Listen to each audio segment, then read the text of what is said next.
Bismillahirrahmanirrahim. This is the lecture number 14 of class 9, subject computer, chapter number 3. In the previous lecture, we have learned about or discussed basics of data communication, component of communication system, sender, receiver, message, protocol, and transmission medium.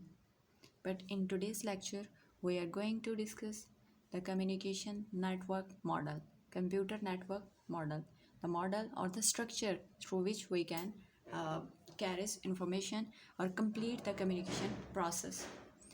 So let's start. The whole communication process is carried out in different layers, where each layer performs one or more specific tasks.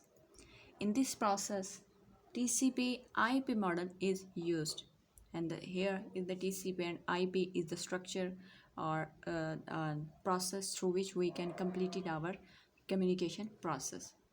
The TCP and IP is a suite of protocols that provide end-to-end connectivity between devices. Devices may be a sender or receiver, may be a client or server, may be two computers. It consists of 5 layers. TCP/IP stand for Transmission Control Protocol, Internet Control Protocol. Internet Protocol. Here the concept of layering can be explained with the post office example. Suppose you are in Lahore and want to write a letter to your friend in Islamabad. After writing the letter, simply you insert it in envelope and write the address of your friend on the envelope and drop it in the mailbox. As there may be many people living at the same address, so you write the name of your address on the envelope. Your nearest post office takes the letter to General Post Office in Lahore, which sends the same to the General Post Office in Islamabad. Ultimately, the letter reach at the address and then to your friend, then he or she can read the message and write a reply. Here we relate this example with the layered network model of TCP and IP. So let's start layers of the TCP and IP. First is application layer, transport layer, network layer, data link layer, and the last one is physical layer. The first one is the application layer. Here we are going to relate or compare with postal system and the layer network system. How we can send message or data in the postal system and how it is differ from the layered network.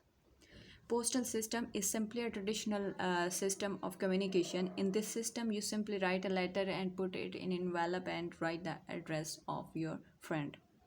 But in a layer network system, the first one is application layer, and in this system, you write a message without bothering any kind of network, and write the message and also write the address of your friend and then send it on the network.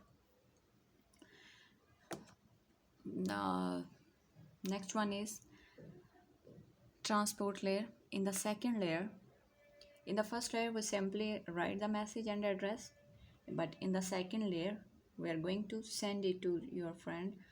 In the postal system, you write sender and receiver information over the envelope and put it in the letterbox. If the address is incomplete, you may get back your letter. If everything is fine, you simply trust on the postal system. In the transport layer establishes connection between client and server. It tries to send message, but if there is some error like your computer disconnected from the network, then it informs the application program. If the network is fine, then the application trusts the transport layer that message will reach at the destination.